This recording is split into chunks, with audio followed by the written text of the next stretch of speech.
Hello, എല്ലാവർക്കും പുതിയൊരു വീഡിയോയിലേക്ക് സ്വാഗതം. കുറേ നാളായിട്ട് നമ്മൾ വീഡിയോ ഒന്നും ഇടാതിരിക്കുകയാണ്. അതിന് കാരണം എന്താണെന്ന് വെച്ചിട്ടുണ്ടെങ്കിൽ 2-3 ആഴ്ചയായിട്ട് നമ്മൾ ചേട്ടായിയുടെ തറവാട്ടിലാണ്. ഇവിടെയാണെങ്കിൽ ആടും കോഴിയും പട്ടിയും പൂച്ചയും എല്ലാവരും ഉണ്ട്.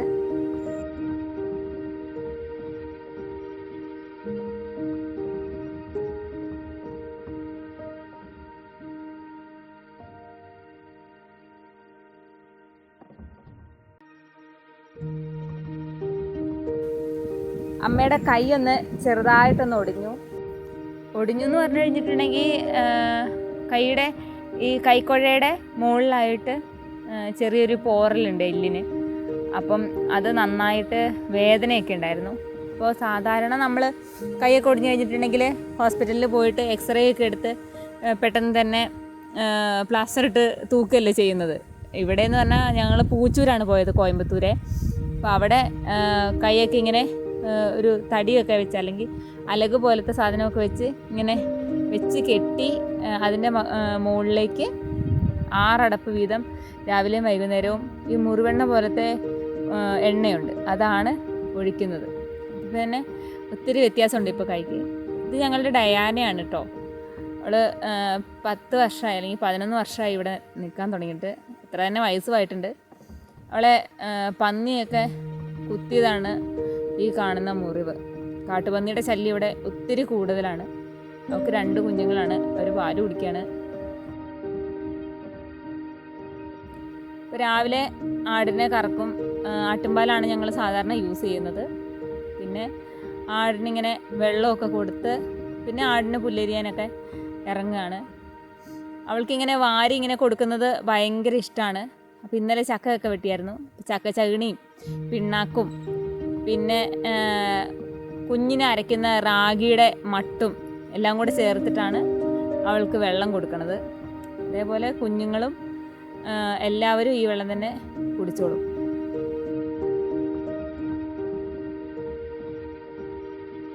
ഇവരെല്ലാവരും ഭയങ്കര വികൃതിയാണ് കേട്ടോ. നമ്മൾ നേരെ നിന്ന് കഴിയുമ്പോഴത്തേക്കും നമ്മുടെ ഡ്രസ്സും പിന്നെ കാലിലും കയ്യിലും ഒക്കെ ഭയങ്കരമായിട്ട് കടിക്കും. കുറച്ച് കഴിയുമ്പോഴത്തേക്കും ആദ്യമൊന്നും വേദനയൊന്നും എടുക്കില്ല, പക്ഷേ കടിയൊക്കെ കിട്ടി കുറച്ച് കഴിയുമ്പോഴത്തേക്കും നല്ല വേദനയായിരിക്കും. ഇവളിന്ന് ആദ്യമായിട്ടാണ് വെള്ളം കുടിക്കണത്. അവൾക്ക് ഇത്രയും നാളും വെള്ളം കുടിക്കാനൊക്കെ ഭയങ്കര മടിയായിരുന്നു. റാഗി മട്ടിൻ്റെ രുചി കിട്ടിയപ്പോൾ അവൾ നന്നായിട്ട് വെള്ളം കുടിക്കുന്നുണ്ട്. അപ്പോൾ ആടിന് പുല്ലരിയാൻ ഇറങ്ങുകയാണ്. ആടിനെ സാധാരണ അഴിച്ചു വിടാറുണ്ടായിരുന്നു. പിന്നെ അവളുടെ പ്രസവമൊക്കെ കഴിഞ്ഞ പിന്നെ അവൾ അഴിച്ചു വിട്ടിട്ടില്ല. അവൾ നമ്മളെയും കൊണ്ട് ഓടും. അതുകൊണ്ട് ഇപ്പോൾ അഴിച്ചു വിടാതെ തന്നെ നമ്മൾ തീറ്റ അരിഞ്ഞു കൊടുക്കുകയാണ് ചെയ്യുന്നത്. ഈ തോട്ടിലാണ് ഞങ്ങളിവിടെ അലക്കും പിന്നെ മഴക്കാലത്ത് കുളിയും ഒക്കെ. നല്ല രസമാണ് തോട്ടിൽ കുളിക്കാനും അലക്കാനൊക്കെ. നല്ല ഒഴുക്കുള്ള വെള്ളം കൂടി ആയതുകൊണ്ട് നല്ല തണുപ്പുമുണ്ട്.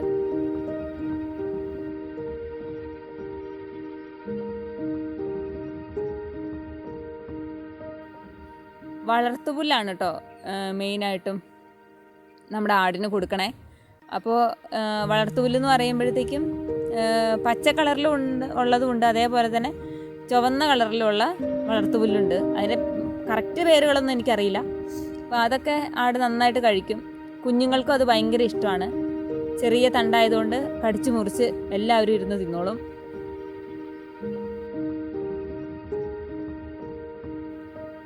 ഇപ്പം ആണെങ്കിൽ മഴയൊക്കെ ഒന്ന് ഒതുങ്ങി നല്ല തെളിഞ്ഞ കാലാവസ്ഥയാണ്. അതുകൊണ്ട് തന്നെ നമ്മൾ കുറച്ചേറെ അരിഞ്ഞു വെക്കണം. എപ്പോഴാണ് മഴ പെയ്യാന്നോ ഒന്നും അറിയില്ല. അതുകൊണ്ട് പെട്ടെന്ന് തന്നെ എല്ലാം അരിഞ്ഞ് ശേഖരിച്ച് വെച്ചാലേ നമുക്ക് മഴയുള്ള സമയത്താണെങ്കിലും അവർക്ക് നന്നായിട്ട് കഴിക്കാൻ ഇട്ട് കൊടുക്കാൻ പറ്റുള്ളൂ. വളർത്തുപുല്ലൊക്കെ കൊടുത്തു കഴിഞ്ഞാൽ നന്നായിട്ട് പാല് കിട്ടും. പിന്നെ റാഗിയും പിണ്ണാക്കും ഒക്കെ ഒത്തിരി കൊടുക്കുന്നത് കൊണ്ട് ഇപ്പം പാലൊക്കെ നന്നായിട്ട് കിട്ടും നമുക്ക് എല്ലാവർക്കും. നമ്മളിപ്പോൾ 5-6 പേരുണ്ട്, അവർക്കൊക്കെ യൂസ് ചെയ്യാൻ പറ്റുന്ന ലെവലിൽ നമുക്ക് പാല് കിട്ടും.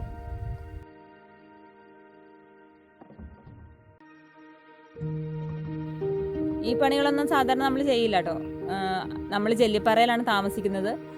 അപ്പോൾ ഇടയ്ക്ക് അല്ലെങ്കിൽ മറ്റേ സാധാരണ ഇങ്ങനെ എന്തെങ്കിലും ഇട ദിവസങ്ങളിലൊക്കെ വരുമ്പോഴത്തേക്കേ ഇങ്ങനെ വരാറുള്ളൂ ഇങ്ങോട്ട് വീട്ടിലേക്ക്. പക്ഷേ ഇപ്പോൾ അമ്മയ്ക്ക് വയ്യാത്തതുകൊണ്ട് നമ്മൾ അമ്മയുടെ കാര്യങ്ങളൊക്കെ നോക്കി ആടിൻ്റെ കാര്യങ്ങളൊക്കെ നോക്കി ഇങ്ങനെ നടക്കുകയാണ്.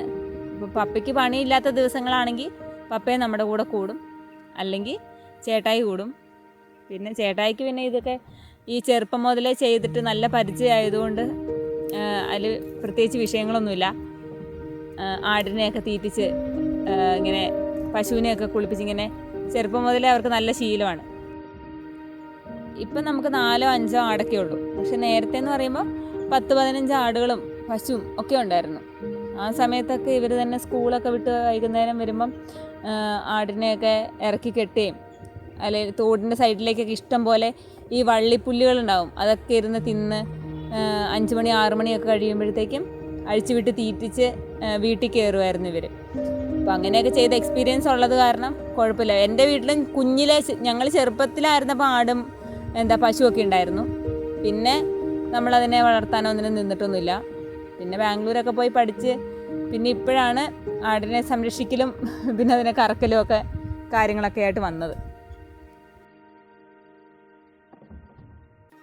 ഇപ്പം അത്യാവശ്യം വലിയൊരു കെട്ട് നമ്മൾ അരിഞ്ഞെടുത്തിട്ടുണ്ട്. ഇനി ഇത് നാളെ ഇട്ട് കൊടുക്കുള്ളൂ. ഇനി ഇപ്പം ഇട്ട് കൊടുക്കാൻ വേണ്ടിയിട്ട് ഒരു കുഞ്ഞി കെട്ടും കൂടെ നമ്മൾ അരിയണം. എന്നിട്ട് വേണം നമുക്ക് ഇവിടുന്ന് പോകാൻ.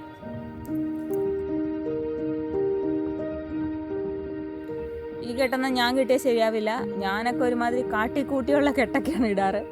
ചേട്ടായിയൊക്കെ ഇത് കറക്റ്റായിട്ട് ഇട്ടോളും. പപ്പയൊക്കെ കിട്ടുന്നത് കാണാൻ നല്ല രസമാണ്. കാലൊക്കെ ഉറപ്പിച്ച് വെച്ച് വള്ളിയൊക്കെ ഒരുമാതിരിയുള്ള രീതിയിലൊക്കെയാണ് വളച്ച് തിരിച്ച് വയ്ക്കുക.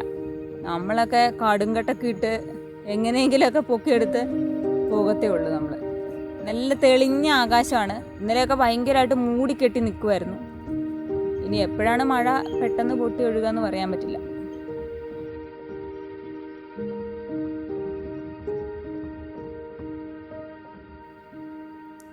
ഈ കുഞ്ഞാടുകൾക്ക് ഈ തളിർത്ത് വന്നിരിക്കുന്ന വളർത്തുപുല്ല് ഭയങ്കര ഇഷ്ടമാണ്. അതാകുമ്പോൾ അവർ പെട്ടെന്ന് തന്നെ കടിച്ച് മുറിച്ച് തിന്നോളും. അപ്പം ആ ഒരു കുഞ്ഞിക്കെട്ടും കൂടെ അരിഞ്ഞിട്ട് നമുക്ക് പോവാം. ഈ വലിയ പുല്ലും കെട്ടുമായിട്ട് തോട് മുറിച്ച് കിടക്കുക എന്നുള്ളത് ഇപ്പം ഭയങ്കര പ്രയാസമുള്ള കാര്യമാണ്. കാരണം തോടിൻ്റെ സൈഡിലൊക്കെ മണ്ണിങ്ങനെ കൂടി ഇങ്ങനെ ഒഴുകി വന്നിട്ട് കൂടിക്കിടക്കും. നമ്മൾ ചവിട്ടുമ്പോൾ ചിലപ്പം നമ്മുടെ കാലൊക്കെ ഭയങ്കരമായിട്ട് ഇങ്ങനെ പതിഞ്ഞു പോകും. അതൊക്കെ സൂക്ഷിച്ച് വേണം ഇതിൽ കൂടെ ഇറങ്ങാൻ. അതുകൊണ്ട് ഞാൻ ഒറ്റയ്ക്ക് പുല്ലരിയുന്ന സാഹചര്യമാണെങ്കിൽ ഞാൻ ഒരിക്കലും ഇവിടെ ഒന്നും വന്നറിയില്ല. അപ്പുറത്തെ സൈഡിൽ തോട്ടുംകരയിലുള്ള എന്തെങ്കിലും ചപ്പോ അങ്ങനത്തെ എന്തെങ്കിലുമൊക്കെ വള്ളിയോ അങ്ങനെ എന്തെങ്കിലുമൊക്കെ വാരി എടുത്തുകൊണ്ട് പോകത്തേ ഉള്ളൂ. പപ്പയോ അല്ലെങ്കിൽ ചേട്ടായി ആരെങ്കിലും കൂടെ ഉള്ളപ്പോഴ സമയമാണ് ഞാൻ സാധാരണ വളർത്തുപുല്ലരിയാൻ നിൽക്കാറ്.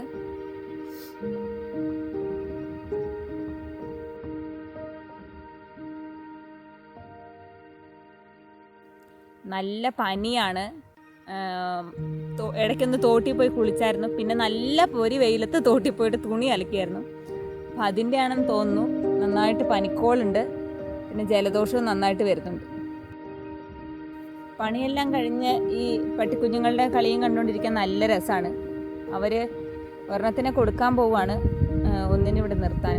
അപ്പോൾ ഇനി ഓരോന്നൊക്കെ ഒറ്റപ്പെട്ടു പോകുമ്പോഴത്തേക്കും എന്തായിരിക്കും അവരുടെ അവസ്ഥ എന്നൊന്നും നമുക്ക് പറയാൻ പറ്റില്ല. അത്രയ്ക്ക് കൂട്ടാണ് ഇപ്പോൾ 2 പേരും. എന്തായാലും ഞങ്ങളുടെ തറവാട്ടിൽ ഒരു ദിവസമൊക്കെ ഇങ്ങനെയാണ്. പിന്നെ ബാക്കിയുള്ള അകമ്പണിയും പുറംപണിയൊക്കെ ആയിട്ട് വേറെയും പോകും. അപ്പോൾ അമ്മയുടെ കൈയൊക്കെ ഒന്ന് റെഡിയായിട്ട് വേണം ഇനി പുതിയ പുതിയ വീഡിയോകളിലൊക്കെ ഇടാൻ വേണ്ടിയിട്ട്. അതുകൊണ്ട് എല്ലാവരും കുറച്ച് നാളൊക്കെ കാത്തിരിക്കുക. Thank you.